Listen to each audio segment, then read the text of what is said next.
Yields back. For what purpose does the gentleman from Indiana, Mr. Hill, rise? Without objection, the gentleman from Indiana, Mr. Hill, is recognized for 5 minutes. Madam Speaker, I think it's a true testament to how people felt about Julia Carson, based upon the fact that the hour has expired, allotting time for her colleagues to get up here to say a few kind words about her, and now we're in overtime, and the hour is over, and we still have colleagues on the House floor who want to take the time to eulogize our friend and colleague Julia Carson. I've known Julia for over 25 years. You know, in this business of politics, you have friends and then you have allies. I can, with a great deal of assurance, tell my colleagues here that Julia was a friend, not just an ally. She was that too. But I came from a small town in southern Indiana to the Indiana legislature back in 1982. And one of the first people I ever met was from the great city, the large city of Indianapolis, Indiana, Julia Carson. And I'll be honest with you, from the rural community and the kind of sheltered atmosphere of southern Indiana and small town Indiana, I quite frankly didn't know how to take Julia Carson when I first met her. She was something else. But as the years went by and I had the time to serve with Julia, both in the legislature and now here in Congress, I come to love Julia Carson, a true friend, not just a colleague, but a true friend. We've all heard the stories about how she was revered in Indianapolis, Indiana. The Indianapolis Star was the newspaper there, and there was some friction between Julia and the Indianapolis Star because the Indianapolis Star was basically a Republican-leaning newspaper. And so there were moments between the Indianapolis Star and Julia. But just recently, the headline in the Indianapolis Star, and it was a large headline, said a warrior for Indianapolis. And that's exactly what she was. She was one of a kind. She had grace and she had flair, and she had a great sense of humor. She was a Hoosier to the core. She is the epitome of everything that Indiana is. And we will miss her.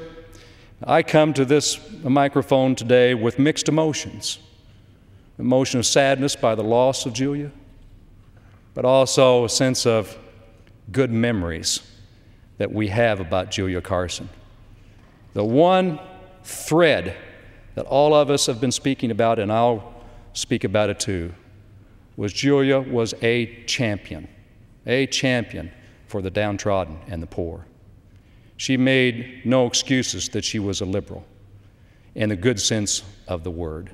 She wanted to make life better for all Americans, not just a select few. Julia, we'll miss you. I do believe that when she walked into the pearly white gates, as Congressman Rush said, that the angels applauded. Well done, Julia. We love you and we miss you. Gentleman yields back. For what purpose does the gentlewoman from Texas, Ms. Jackson Lee, rise? Without objection, the gentlelady from Texas is recognized for 5 minutes. Thank you, Madam Speaker. Love conquers all. And I rise today to join the celebration. For although we mourn, we celebrate the life of Julia Carson. And celebrate we must.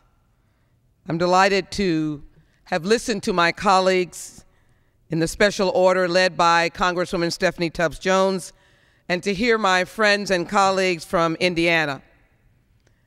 But for a moment, I offer my sympathy to those of Julia Carson's district, to the good people of Indianapolis, to the good people of Indiana, and yes, to the American people.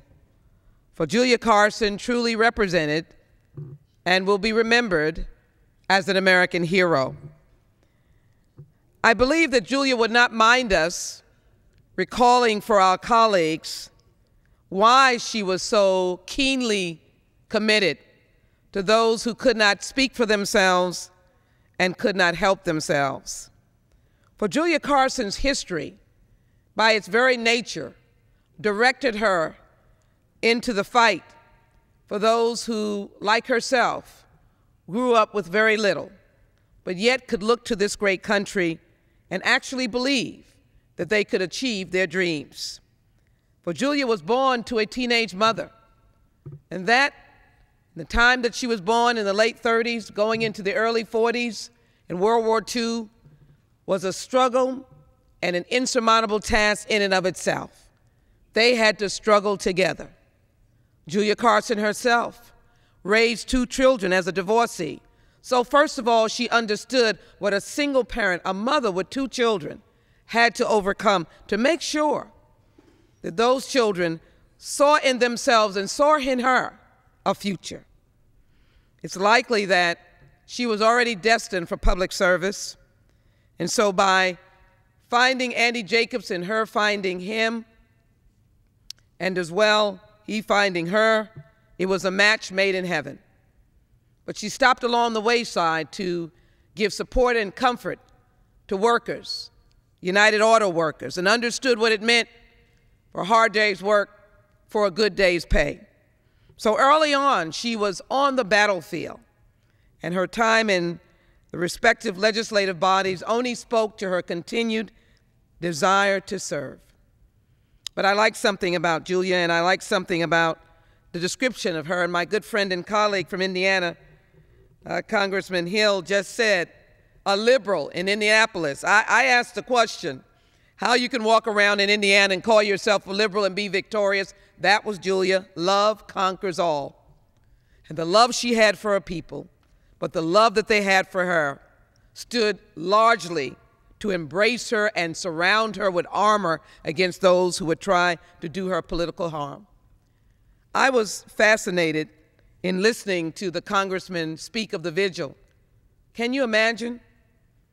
People just gathering out of pain and joy, the pain of possibly losing Congressman Carson, but also the joy of having her. Going to her house. Now, we are the people's house, so members of Congress are exposed and people know all about them, but can you imagine people feeling so comfortable that they would come to her block and just stand in silence or singing or praying or testifying just to say, we want to be near her? What a moving expression that must have been, and I'm so sorry that I missed it. But it was a showing of their own appreciation for her resilience, her astuteness, and her ability to be underestimated. I went to Indiana and Indianapolis, and it was that first year, her re-election after her first term, Madam Speaker. And yeah, they were all out, and it was a year of the targets. It was a year of impeachment here in this body, and people were not feeling good, they were feeling ugly. And the right wing, as it could be defined, and I don't say it in a partisan way, but the guys who were trying to get her in re-election came up with all kinds of things. Soft on crime, they accused her of. A number of issues that they thought would get her unelected. But I tell you, she had a good history with the people of Indianapolis. In fact, she even had some conservatives supporting her. Why?